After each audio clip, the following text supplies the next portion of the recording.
Merci Madame le maire. Avant de remplacer les conseillers démissionnaires, rendons hommage à celles et ceux qui demeurent motivés envers et contre tout, et surtout contre certains et certaines.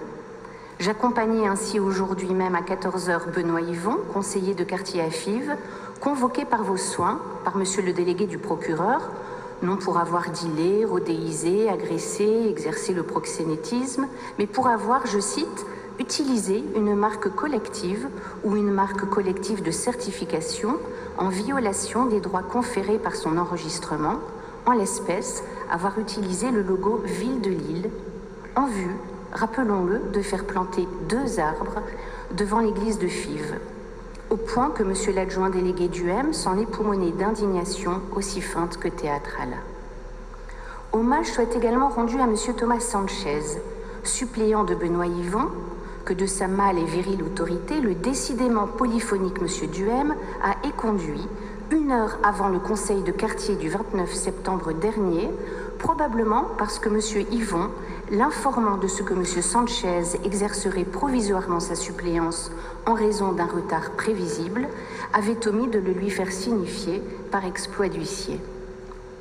Il faut assurément, Madame le maire, bien du courage et du dévouement pour persévérer dans de telles bénévoles fonctions, alors même qu'on y est condamné à un anonymat contraint. Il vous en souvient peut-être, j'avais le 29 juin dernier attiré votre attention sur le refus de certains adjoints délégués au quartier de nommer les intervenants dans les comptes rendus de réunion. Vous aviez bien voulu vous y montrer attentive et je vous en remercie, mais c'était sans compter sur Madame Morel-Sampol, qui s'est jointe à Monsieur Duhem dans une héroïque résistance à vos consignes. La roche tarpéienne, on le sait, est proche du Capitole. Il me semble par ailleurs qu'il serait intéressant d'envisager une enquête de satisfaction anonyme auprès des conseillers de quartier, en incluant ceux d'entre eux qui ont cessé leurs fonctions, afin de mesurer l'évolution de leur motivation au fil du temps, des réalisations ou, à contrario, des rebuffades, lesquels ne sont pas rares.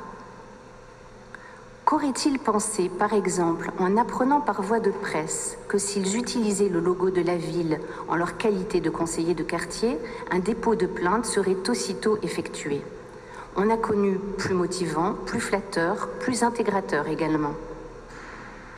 Il serait aussi opportun de songer à nous informer de l'étape de la refonte du règlement intérieur, des conseils, mais aussi d'associer les suppléants en les rendant destinataires des informations communiquées aux titulaires, ce qui est par exemple fait sans difficulté aucune au comité d'éthique et de transparence au sein duquel j'ai l'honneur de suppléer mon collègue Bernard Charles en sa qualité de représentant de notre groupe Faire respirer l'île.